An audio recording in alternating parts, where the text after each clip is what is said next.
नमस्कार प्रिय साथियों, आइए एक बेहतरीन शुरुआत करते हैं और अपना मूल्यांकन करते हैं इस 26 प्रश्नावली के साथ। व्यास पुरस्कार से सम्मानित उपन्यास न भूतो न भविष्यति किस लेखक की रचना है? कुंवर नारायण, रामदास मिश्र, नरेंद्र कोहली, नरेश मेहता। कुंवर नारायण को साहित्य अकादमी पुरस्कार मिला है। जी हाँ, कुंवर नारायण को साहित्यिक अकादमी पुरस्कार मिला है, कोई दूसरा नहीं। वहीं पर अमरकांत को उन्हीं हथियारों पर व्यास सम्मान मिला है।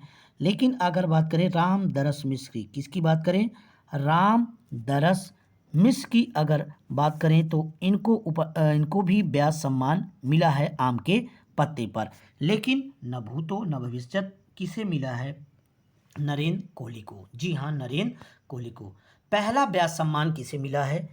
पहला व्यास सम्मान रामविलास शर्मा को भारत की प्राचीन भाषा और हिंदी पर मिला है। कब मिला है ये कमेंट करके बताइएगा। चलिए प्रश्न संख्या 27 यहाँ पर होना चाहिए था 3 रुपये। कर लीजिए, 3 रुपये दीजिए विशेषण पहचाने। 3 रुपये दीजिए में विशेषण पहचाने। क्रमवाचक, निश्चितवाचक, समुदायवाचक, आवृत्तिवाचक। अगर 3 रुपया होगा, अगर 3 रुपया, 4 रुपया, 5 रुपया तो निश्चित संख्यावाचक। अगर यहीं पर हो जाता क्या, पहला, दूसरा, तीसरा तो क्रमवाचक। आवृत्ति में 2 गुना, 3 गुना, 4 गुना होता है। समुदाय में क्या होता है? तीनों, दोनों, चारों होता है।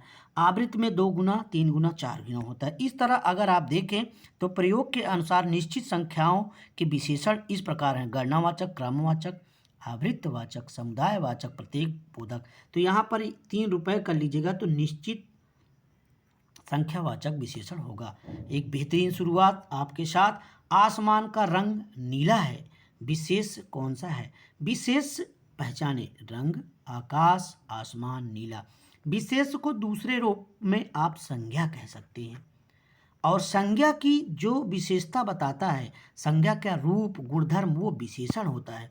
और संज्ञा के पहले या बाद में विशेषण का ही प्रयोग होता है। तो यहाँ पर आप पहचान सकते हैं आसमान का रंग क्या है? नीला है। तो विशेष क्या है? आसमान है। और रंग ये नीला क्या है? ये क्या है? आपका संज्ञा है। आकाश भी यहाँ पर क्या हो सकता है? आकाश। देखिए, आसमान का रंग नीला है तो यहाँ पर आसमान है नहीं, इसलिए यहाँ पर आकाश है नहीं। अगर आकाश होता तो कंफ्यूज हो जाते, लेकिन आसमान है, कंफ्यूज करने के लिए दिया है। तो यहाँ प्रश्न संख्या 28 का हो जाएगा सी। चलते हैं आगे। 29 दिए गए विकल्पों में से कौन सा शब्द स्त्रीलिंग है?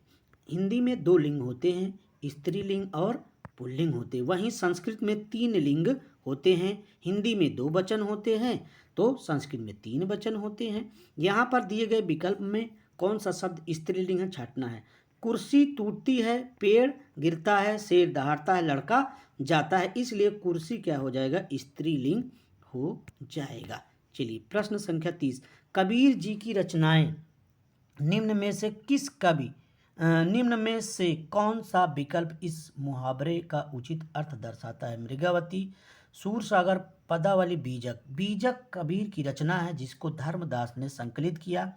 बीजक के 3 भाग साखी, शबद, रामायणी हैं। और संत कवियों में कबीर का बहुत ही बड़ा योगदान रहा है। कबीर ने अपनी भाषा में जो सधुक्कड़ीपन लाया वो कहीं न कहीं किससे? संतों से प्रभावित रहा है। चलिए प्रश्न संख्या 30 कबीर जी की रचनाएं निम्नलिखित में से ये हो गया। प्रश्न संख्या 31 विशेषण की 3 अवस्थाएं होती हैं। मूला अवस्था कौन सी होती हैं? तो ध्यान रखिएगा, दिए गए विकल्प में से सही विकल्प समूह का चयन करें। विशेष, प्रतिविशेषण, उत्तरावस्था, उत्तमावस्था, परिमाण, सार्वजनिक, गुणवाचक, संख्यावाचक। तो ध्यान रखिएगा, प्रयोग के आधार पर विशेषण के 3 भेद होते हैं और तुलना के आधार पर विशेषण के 3 भेद होते हैं।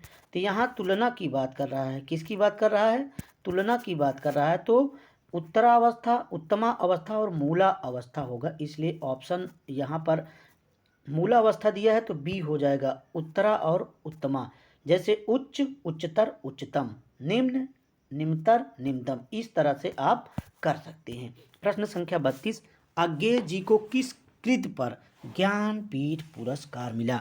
जी हाँ, वही अज्ञे जो 1911 में देवरिया में जन्मे थे। कौन? अज्ञे, जिन्हें जिन्हें तार सप्तक का प्रवर्तक माना जाता है। इनकी रचनाएं देखिए, किस पर साहित्य अकादमी भारतीय ज्ञानपीठ पुरस्कार मिला है? महावृक्ष के नीचे, बावरा अहेरी, कितनी नाव कितनी बार, क्योंकि मैं उसे जानता हूँ। इनकी अन्य रचनाएं हैं भग्नदूत, चिंता, इत्यलम, चिंता मत करिए, हरी घास पर बैठ जाइए मतलब हरी घास पर चढ़ भर, बावरा अहेरी, इंद्र इंद्र धनु को रौंदते हुए, अरि ओ करुणामय प्रभामय, आंगन के पार द्वार पर 1961 में इन्हें आंगन के पार द्वार पर इन्हें 1961 में इन्हें साहित्य अकादमी पुरस्कार मिला। वहीं पर इनको ज्ञानपीठ पुरस्कार किसमें मिला? ज्ञानपीठ पुरस्कार इनको कितनी नाव में कितनी बार, कितनी नाव में कितनी बार मिला? तो दोनों रचनाएं आपकी कंप्लीट हो गई, पुरस्कृत। चलिए प्रश्न संख्या 33, संयोग शब्द में उपसर्ग का मूल शब्द होता है। तो संयोग सम धन योग से बना हुआ है, एकदम सही है। यहाँ पर देखेंगे संयोग, संसार ऐसा शब्द पूछेगा तो आप क्या मारेंगे? सम वाले होते हैं। प्रश्न संख्या 34, संधि के 3 भेद होते हैं। स्वर संधि यहाँ पर दिया गया है, अब आपको फिलिंग द ब्लैंक्स भरना है। तो स्वर संधि, व्यंजन संधि और विसर्ग संधि। बहुत आसान सा प्रश्न है। कभी कभी ऐसे प्रश्न आपके बोधात्मक क्षमता को चेक करने के लिए एग्जामिनर देता है। प्रश्न संख्या 35, किस कवि ने अपने जन्म के संबंध में लिखा है कि भा अवतार मोर नौसदी 30 बरस ऊपर कभी बदी? उस्मान जायसी, नूर मोहम्मद, शेख नबी। बिल्कुल जायसी ने ऐसा लिखा है, जायसी, मलिक मोहम्मद जायसी ने लिखा है। अखरावट, पद्मावत, आखिरी कलाम। प्रश्न संख्या 36, मलिक मोहम्मद जायसी ने अपनी किस रचना के निर्माण काल के संबंध में कहा है कि सन 927 आहा कथा आरंभ बैन कभी कहा? आखिरी कलाम, अखरावट, पद्मावत, 12 मासा। किसने कहा है? बिल्कुल मलिक मोहम्मद जायसी ने कहा है। क्या कहा है? क्या कहा है? सन 927 आहा कथा आरंभ बैन की कहा, पद्मावत में कहा है। किस में कहा है? पद्मावत में कहा है। पद्मावत इनकी प्रसिद्ध रचना है जिसमें नागमती, पद्मावती और रत्नसेन की प्रेम कहानी है। अखरावट वर्णमाला के एक एक अक्षर को लेकर लिखा गया है। चौपाई में आखिरी कलाम कयामत का वर्णन है, मुगल बादशाह की प्रशंसा है। चित्रलेखा लघु प्रेमाख्यान है। कहरानामा आध्यात्मिक विवाह का वर्णन है। मसलानामा ईश्वर की भक्ति का वर्णन है। तो चलिए आगे चलते हैं। प्रश्न संख्या 37, पद्मावत का बंगला अनुवाद अकारण राज्य के वजीर ने सन 1650 ईस्वी के आसपास किस कवि से कराया था? बहुत ही अच्छा प्रश्न है। किस कवि से कराया था? बिल्कुल आला उजाला से कराया था। किसने कराया था? मगन ठाकुर ने। देखिए किसने कराया? मगन ठाकुर। किससे करवाया? आला उजाला, आलो उजाला से करवाया। ऐसे भाई देखिए जो करेगा वही उजाला होगा। अब करवाएंगे कौन? ठाकुर लोग करवाएंगे। कौन करवाएंगे? ठाकुर लोग करवाएंगे। चलिए आगे चलते हैं। मलिक मोहम्मद जायसी का जन्म रायबरेली में हुआ था, किंतु इनकी मृत्यु कहाँ हुई थी? ध्यान रखिएगा, मलिक मोहम्मद जायसी का जन्म तो रायबरेली में हुआ था, लेकिन इनकी मृत्यु कहाँ हुई थी? बैटरी लो हो रही है, कोई दिक्कत नहीं। इनकी मृत्यु कहाँ हुई थी? रायबरेली, बरेली, जायस, अमेठी। मलिक मोहम्मद जायसी में जितने भी पात्र हैं वो एक प्रतीक के रूप में है। रत्नसेन मन का प्रतीक है, सिंघल हृदय का प्रतीक है, पद्मावती श्रद्धा और सात्विक बुद्धि का, सुआ या हीरामन गुरु का प्रतीक है, नागमती दुनिया धंधा का प्रतीक है, राघव चेतन शैतान का। जो चेतना होती है शैतान में ज़्यादा होती है, वहाँ भी ना यहाँ भी ना। अलाउद्दीन माया का प्रतीक है। तो यहाँ पर देखेंगे कि इनकी क्या पूछ रहा है, इनकी मृत्यु कहाँ हुई थी? तो इनकी मृत्यु अमेठी में हुई थी। कहाँ हुई थी? इनकी मृत्यु अमेठी में हुई थी। अमेठी में हुई थी। चलिए आगे चलते हैं। प्रश्न संख्या 39, कौन सा बादशाह इनके रूप को देखकर हंसता, इस पर जायसी बोले मोह का हंसिस को हरवें। बताइएगा। अकबर, जहांगीर, शेरशाह और शाहजहां। जल्दी से बताइएगा। बिल्कुल, कौन हंसता था? शेरशाह हंसता था। उसी शेरशाह जिसने जिसने इन्हें कहा मोई का हंसिस को हरवई पर। इस तरह से ये एक प्रसिद्ध कवि के रूप में थे। चलिए, जायसी ने किस रचना में वर्णमाला के एक एक अक्षर के सिद्धांत संबंधित तत्वों की भरी चौपाइयाँ कही थी? अभी हमने बताया था। पद्मावत, अखरावट, आखिरी कलाम। इनमें से सब याद मलिक मोहम्मद जायसी पर ही प्रश्न बना है। अखरावट, बिल्कुल क्या हो जाएगा? अखरावट हो जाएगा। विजय देवनारायण शाही ने पद्मावत को हिंदी को अपने ढंग की एक ट्रेजेडी बोला है। पद्मावत का नागमती वियोगखंड साहित्य की अनुपम निधि है। और आचार्य रामचंद्र शुक्ल ने जायसी के 3 ग्रंथ पद्मावत, अखरावट, आखिरी कलाम, पा अख अख आँख, पद अख आँख का ही उल्लेख किया है। चलिए आगे चलते हैं। प्रश्न संख्या 41, मधु शब्द का चतुर्थी विभक्ति एक वचन रूप होता है। क्या होता है? मधुने, मधुनी, मधुव्या या मधुनु। मैंने ट्रिक बताया था, मधुने होगा। क्या होगा? मधुने होगा। इनमें से कौन सा उपन्यास प्रभा केतान का नहीं है? तालाबंदी, टपरे वाले, छिन्नमस्ता, पीली आंधी। काली आंधी किसका है? काली आंधी किसका है? कमेंट करके बताइएगा। काली आंधी किसका है? प्रभा खेतान की आत्मकथा बहुत ही प्रसिद्ध है। कौन सी आत्मकथा? प्रभा खेतान की आत्मकथा अन्या से अनन्या। अन्या से अनन्या प्रभा खेतान बहुत ही प्रसिद्ध है आत्मकथा। चलिए, इसका उत्तर 42 का उत्तर टपरे वाले। टपरे वाले कृष्ण अग्निहोत्री की है। क्या है? टपरे वाले कृष्ण अग्निहोत्री की है। प्रशस्ते कर्माणि किस महिला उपन्यासकार की रचना है? प्रशस्ते कर्माणि, बिल्कुल मीनाक्षीपुरी, प्रभा खेतान, कृष्ण अग्निहोत्री, निरुपमा सोबती। बताइएगा। विकल्प आपके सामने है, कृष्ण अग्निहोत्री। देखिए, यहाँ पर आपको बेहतरीन परीक्षा यूपी से लेकर बिहार तक, यूपी में टीजीटी, पीजीटी, नेट सभी परीक्षाओं के लिए सरल सरल प्रश्नों को आपके सामने लेकर आए हैं। आप चैनल पे नए हैं तो लाइक कर दीजिएगा, अगर पुराने हैं तो कम से कम 5 लोगों को सब्सक्राइब करवाइए, क्योंकि इस कंटेंट को बनाने में बड़ी मेहनत लगती है, तभी हमको आनंद आएगा और लगातार हम प्रश्न आपको ऐसे देते रहेंगे। इनमें कौन सा उपवाक्य का भेद नहीं है? उपवाक्य कितने होते हैं? उपवाक्य 3 होते हैं। संज्ञा उपवाक्य, विशेषण उपवाक्य और क्रिया विशेषण उपवाक्य। तो संज्ञा उपवाक्य में की लग जाता है, जैसे राम ने कहा कि, और वहीं पर विशेषण उपवाक्य में जो लग जाता है या जैसे लग जाता है, लेकिन क्रिया विशेषण उपवाक्य में जहाँ जिधर लग जाता है। चलिए, प्रश्न संख्या 44, उपवाक्य का भेद नहीं है, सर्वनाम पदबंध का भेद है। सर्वनाम किसका है? पदबंध का भेद है। बाकी तीनों आपके उपवाक्य हैं। जैसे रचना के आधार पर वाक्य के 3 भेद होते हैं, वैसे उपवाक्य भी, वाच्य के भी 3 भेद होते हैं, संधि के भी 3 भेद होते हैं। ये 3 आप देख सकते हैं।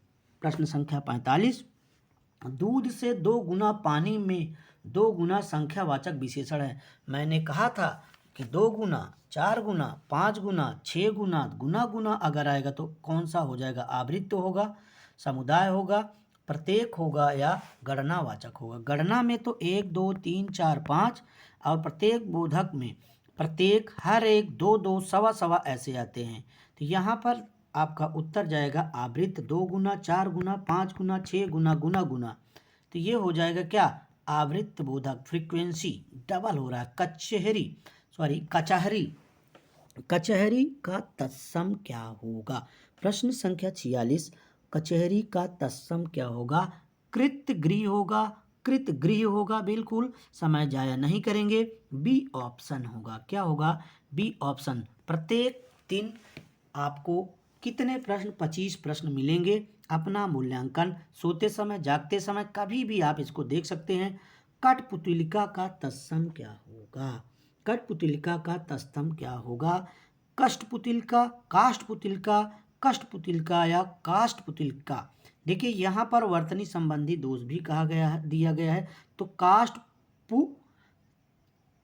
काष्ठपुतलिका, ये बी ऑप्शन हो जाएगा। एक पूराता है, एक आधाता है, काष्ठपुतलिका हो जाएगा। यहाँ पर देखिए वर्तनी संबंधी दोष है। चलिए, मात्रा के आधार पर स्वर के भेद होते हैं। मात्रा के आधार पर स्वर के दो भेद होते हैं। एक होता है क्या? ह्रस्व, और एक होता है दीर्घ। आ की मात्रा नहीं होती है और स्वरों की संख्या 11 होती है। व्यंजन होते हैं कितने? 33 होते हैं। व्यंजन कितने होते हैं?